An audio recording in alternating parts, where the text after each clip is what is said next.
The deal is done in Israel in a controversial prisoner swap 5 years in the making. A young Israeli soldier captured by Palestinian militants is back home tonight, but Mark Phillips reports the price of his freedom was astonishingly high.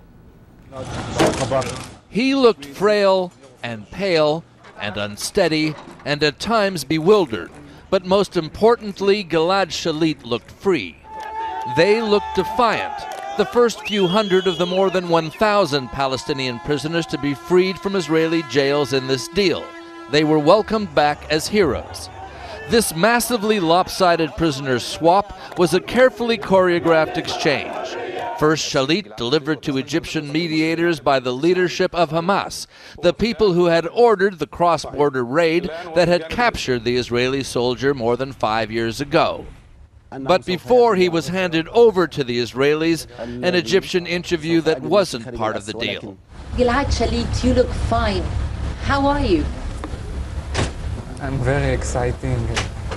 But also very gaunt and seeming to struggle for breath, saying he had feared spending many more years as a prisoner. Only when Shalit was free were the Palestinian prisoners released, many into Gaza, to a massive welcoming crowd. They may be terrorists in Israel, but they're celebrities here. And several threatened to capture more Israeli soldiers. The evidence is it works.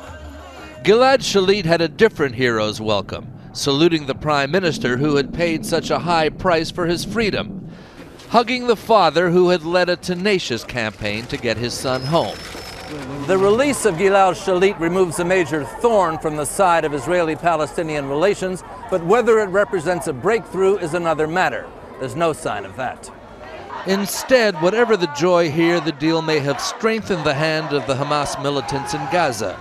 Shalit's capture and tough negotiations had secured the release of 1,000 prisoners that more moderate, non-violent Palestinian leadership could not. Mark Phillips, CBS News, Mitzpah Hilla, Israel.